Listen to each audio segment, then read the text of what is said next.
What's going on, people? We are Tottenham TV live from the H Club. Spurs have won by 3 goals to 1 here at the Tottenham Hotspur Stadium, and Spurs, they never make it easy for you, do they? And I think, like, at half time we're sitting there thinking, where's this goal going to come from? We didn't look creative, it was slow, it was insipid, it was really frustrating to watch. 0-0 at half time.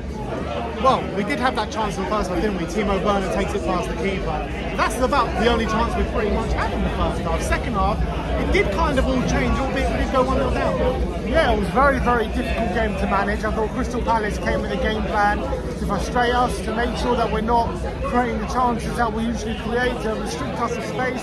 They played that back 5, and it was very much a back 5 instead of 2 wing backs.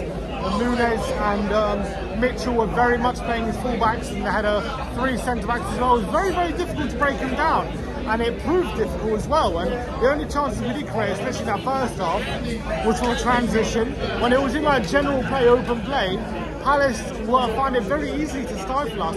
That has to be a bit of a concern, to be honest, how easy Palace restricted us. We weren't able to create any sort of openings. Second half comes, and obviously we start the second half with a bit more intent. I think Werner missed forced to save out of Johnston. Son hit the post, and it looked like maybe we're getting our act together. And then against run of play, Palace get the goal for a free kick. You're thinking, Brilliant free kick. it's a brilliant free kick, let's say. He clearly had a plan, and you're thinking at that point, it's taken us so much work to create a chance.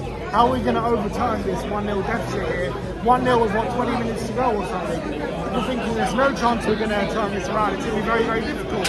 But it upset Brennan Johnson. Pick up to it. Come on.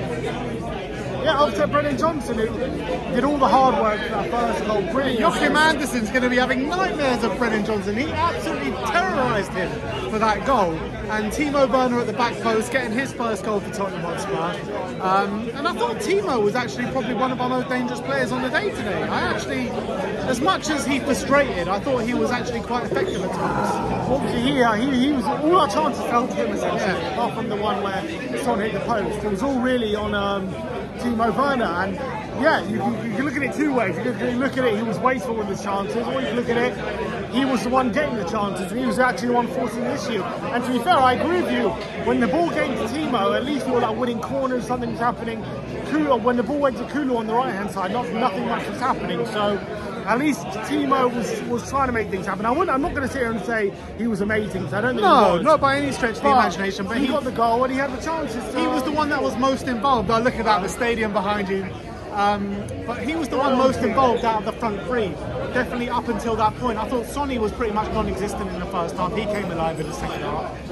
And I felt like when Eze scored, you saw in the team there was a bit like, all right, we got to get this job done. Sonny takes the ball straight away, puts it in the centre spot, and there was a bit of a renewed energy once we went 1-0 down, and we just didn't stop until we got those goals. We never stop, exactly as Dan said, and obviously, once we hit them very quickly in the second as well. Brilliant piece of play by Maddison, a lovely looped cross into Romero, and Romero does really well to flick that header just beyond Johnston's dive. It looks easier than it was, because he had to generate all the power, had to be really, really accurate to get it right in the corner. He was. So it was a brilliant header by Romero, but all on Maddison for ingenuity to get that looped cross right into his path.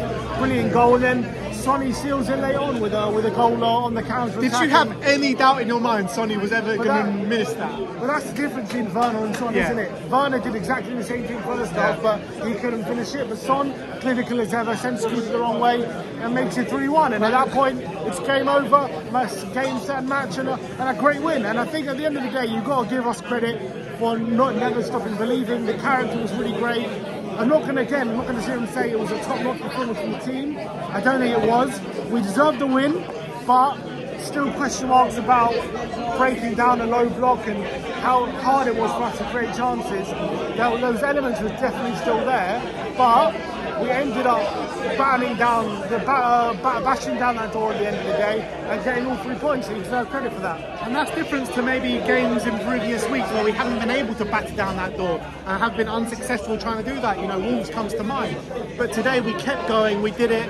And like, I completely agree with what you're saying, yeah. At half time you're thinking, look, this is a really poor performance, but I think by the end of the game, the only time Palace really bothered us was the Eze free kick. That's the only real chance that they had throughout the whole game. So you've got to say Spurs were clear deserved winners today.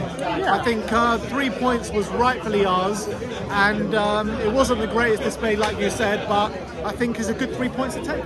And it's great just to get back to winning ways after that performance against Wolves.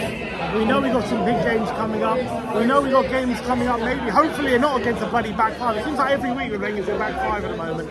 So those are the games that we're struggling against, and Palace definitely set up to frustrate us, and they were succeeding in that. Glaston's got them playing very aggressive kind of football, definitely had a way of playing to stop us playing our football, and it was very, very difficult. I felt like that's the only plan that they had, was to try and stop us. They didn't try and hurt us. Yeah, they didn't really have anything going forward. Eze, apart from the free kick, barely had a touch on the ball.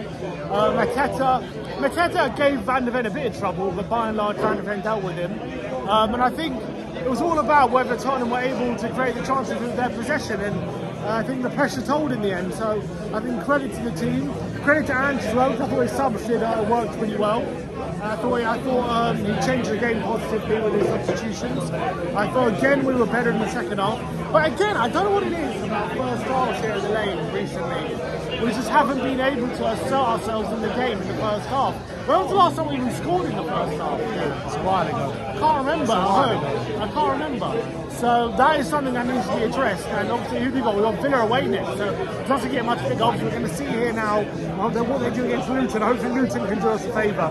But if not, we have to go to Villa and get something, and it's going to be, we're going to have to be better than we were today, especially in the first half. Absolutely, absolutely. So it keeps us ticking over, keeps us obviously banging that top four race. Do you think, are we the favourites? Are Villa the favourites? Where are we at right now?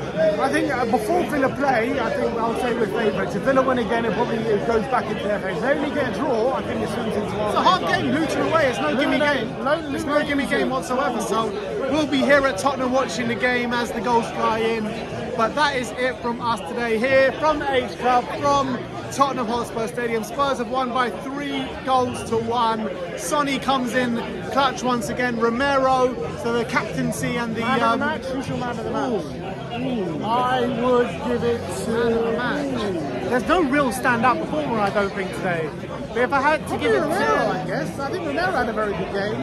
I'll probably have to give it to him. Van der Ven had a good game as well. Van der Ven was brilliant. I'll probably give it to Van der Ven, you know. But to be fair, because Romero got the goal, it has to be Romero. That's why I say something to him. Yeah. Other than that, there weren't too many standout performers in the game, to be honest. All the goals came from moments. Everyone no one had a really solid, great display over 90 minutes. So, and also, no one was terrible either. No one had a bad display. But I think the centre-backs, Romero and Van der Ven, were the standout. I would say, yeah, because Palace just had nothing on us today. And I would say, Bentancur and Bissouma put in better displays today than what we have seen in previous weeks. But it's still not the Bissouma of getting the ball, running at them, being press resistant. That wasn't the Bissouma we saw today. But what he was very defensively sound. Yeah, and it was. I think he was a bit more confident on the ball.